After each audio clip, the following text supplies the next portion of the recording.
Hello everybody, welcome back to my channel where we talk about skincare, grooming, and sometimes hair, so that sounds like your thing. Make sure you are subscribed. Also, come and follow me on Instagram where I post a lot of stuff you're not going to see here on YouTube. So, my most recent video was about products that I love, my most repurchased, but you guys know I kind of like to balance out the good and the bad. So today's videos is all about products that I genuinely do hate. And I know hate is a strong word, but these are products that actually angered me when I use them. I feel like negative reviews are just as important as positive reviews. They do the same thing. They let you know what I like and what I dislike. But please do remember that these are my own personal experiences and personal opinions. And just like a lot of the products that I love may not work for you, a lot of the products that don't work for me may work brilliantly for you. So don't let this put you off trying them. But let's just get straight into it. Let's start off with the Inky List Vitamin C Serum. I had to post about this on Instagram because I took an instant disliking to this product. And so many people messaged back saying, oh my God, I hate this product too. It wasn't just me being over dramatic. A lot of people dislike this product. This is a 30% L-ascorbic acid vitamin C serum that has more of like a moisturizer kind of texture to it. This serum makes it feel like your face is burning off. I have never experienced a tingle quite like this. The website that sells it, I'm reading here, claims that this product has optimal brightening benefits with minimal irritation. I'm sorry, but that is a lie. That is one of the biggest lies I've ever seen. The irritation was so bad to the point where I thought I had ruined my skin forever. My skin's back in pretty good condition. So this product wasn't even put onto irritating or damaged skin, but it felt like I had put this product into an open wound. The tingling sensation was unbearable. It did feel like pins were going into my skin. It really, really stung. It made my eyes water. And being a 30% vitamin C serum, it's gonna do that. This product is also horrible in texture. As someone who likes naturally like dewy, glowy looking skin, this product is the complete opposite of that. It instantly mattified my skin and it made my skin feel super tight and like it was lacking any kind of moisture. So in this you have dimethicone, you have polysilicone 11 and PEG 10 dimethicone. And then I think the only other ingredient is actually the L-ascorbic acid. But these all add to that kind of like primary, almost grainy like texture, that matte silicone-y primer feel. In fact, polysilicone 11 is known for having like a powdery consistency to it. And to make it worse, it actually sat horribly under moisturizer. So like it created what I could only describe as like a barrier. So when I put the vitamin C serum on and then tried to put a moisturizer over the top of that, the moisturizer just wasn't going onto my skin. It just looked like it was being pushed around my skin. Does it work in the long run? Most probably. I'm not going to continue using it because I don't hate myself. I'd rather not put myself through that. And 30% is just such a strong percentage. They actually recommend diluting it on the back if it does tingle. But like, no, I don't want to do that. I don't want to be playing chemist with my skincare. Just make me a vitamin C serum that doesn't sting. Potent and effective at a low percentage. I believe the recommended amount is between like 10% being the minimum and 20% being the maximum as far as seeing benefits from a vitamin C serum. So maybe like bring it down to 10 or 15. 15 at least would be good. But yes, not for me. Speaking of products that feel atrocious on the skin, that's not a word I use a lot. The Ordinary Azelaic Acid Suspension 10%. I've talked about this product before, but I'm bringing it up again because I love Paulas Choice Azelaic Acid. A lot of people are asking about the Ordinaries. I actually liked the result of the Ordinary's Azelaic Acid. As far as redness goes, as far as evening out skin tone and clearing up a few breakouts, it did its job. But just like the Inky List Vitamin C Serum, this feels horrible on the skin. It's even matter than the Vitamin C Serum. It's that powdery, dry, matte to the touch feeling that I just don't want anywhere personally in my skincare. It has the same polysilicone 11 and dimethicone in, but there is no stinging sensation. It feels absolutely fine on the skin and the results are good. It just doesn't feel nice. And again, just doesn't play well with other skincare products. It's just not a product that I liked using at all. Again, if you don't mind that dry, tight feeling, this is going to be absolutely fine for you.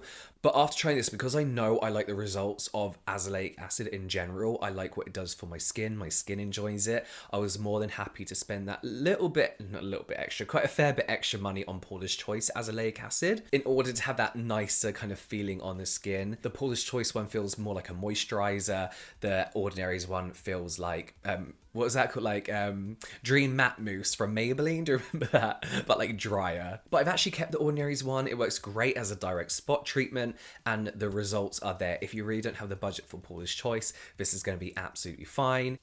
You might just have to deal with a horrible texture. The next one I think a few people might dislike because I feel like a lot of people like this. And this is like a petty reason. This is the I'm From Honey Serum. I'm From is one of my favorite brands of all time. I love their honey mask, and the rice toner is arguably one of my favorite products of all time ever. I absolutely love it. But yes, I love their honey mask. I've mentioned it quite a few times on this channel, so when I saw their honey serum, I was like, yes, like let's give that a go. But actually it's more like, no. This has honey in it, bee venom, also a shit ton of fragrance that even by my standards is way too much. It's actually unbearable. It smells like a sweetened sunscreen.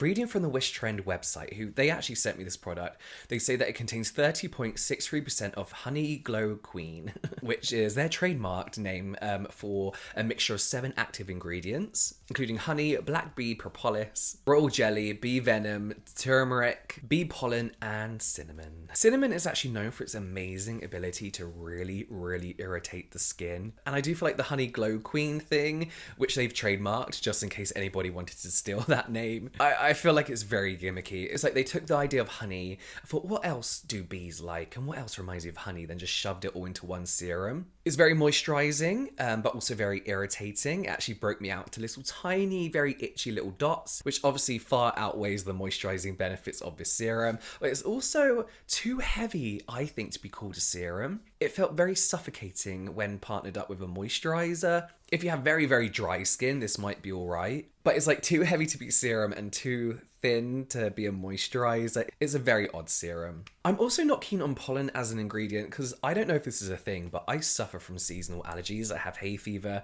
So do I want to be putting something that makes me sneeze all year long on my face? I don't know. Is that a thing? Let me know. I do feel like this is a perfect example of a product that just isn't needed. It's a perfect example of a brand adding more noise to just all the options that we already have, like the unnecessary options that we already have. I like gimmicky products. I like cute products. I like products that aren't necessary, like toners and essences, but they're well formulated. What I think they did with this is they took one of their best sellers, the honey mask, then tried to build on that and make more money from that. And I just don't feel like it's necessary whatsoever. It's not a serum really anyone needs. Like, even if you have dry skin, it would be like, oh, you should use this serum. You need this one. I feel like there are better moisturizing, repairing serums out there. But yes, that's how I feel about that product. Let's talk about Benefit Boo Boo Zap. This is a product that I was trying to find the price for this and it's actually been discontinued. This is a product for me that was very, very good, but came with consequences. Boo Boo Zap from Benefit is a very old fashioned kind of direct spot treatment that would dry up your spot pretty instantly. And I mean like pustule whiteheads, it would dry them up within hours. And I swore by it. I swore by it when I was in my teens. I'd use it in the morning if I knew I had somewhere to be in the evening, if I was going out, it's like a house party or something. And my spot would be flattened and dried and far less visible than it was in the morning. Fast acting, spot drying, dark spot creating direct spot treatment. Every single spot I use this on would shrivel up and end up being a dark spot, and I'd be left with this dark grey mark, dark brown mark on my face for weeks, even months. Wherever I applied it, my skin would flake around that area where it had dried out the spot so much. Looking at the ingredients, pretty much the second ingredient is alcohol. And when it's just listed as alcohol, it either means denatured alcohol or SD alcohol, which as someone with oily skin, when this is an ingredient in a moisturizing product, it doesn't bother me. It can actually be quite beneficial in a moisturizing product. However, when it's in a product like this, it's one of the top ingredients and you can smell the alcohol of this product. I remember it literally smells like Glen's vodka. If you live in England, you know what Glen's vodka is. It's just not good when it's in that type of concentration or formulated in that way. And this is what it would do. It would dry up your spot and leave you with dark spots. It was terrible. Moisture is so important when it comes to the healing of your spots and your skin, and this just left you with none. It's very typical of all drying lotions that you still get around today, and I tend to find that the best direct spot treatment is usually no direct spot treatment. If I have a spot nowadays, I do my usual routine. Usually put a little bit of AHA or BHA on that spot, then I'll just cover it with a pimple patch, leave it be. I find that heals way quicker. I'm not left with any dark spots or any kind of like bad aftermath. Rather than drying out and get that like instant gratification of the spot going in the long run, it's not really worth it. So yeah, pimple patch straight on the spot, leave it alone. So they are 4 of my least favorite products that I've used in the last like 6 months. The Ordinary's azelaic acid I used ages ago, almost a year ago. But yeah, let me know your thoughts down below. Let me know if any of these are your favorites. I love the Inky List. I was really upset about the vitamin C serum. I really want to try their retinol. I think that might be quite good. But let me know products that you really dislike as well in the comments down below. I want to see if any of my favorites are in there. Before you go, I just want to talk about this hanging in the background. A lot of people are like, are you part of Illuminati? And I kind of approached it last video and kind of joked about it.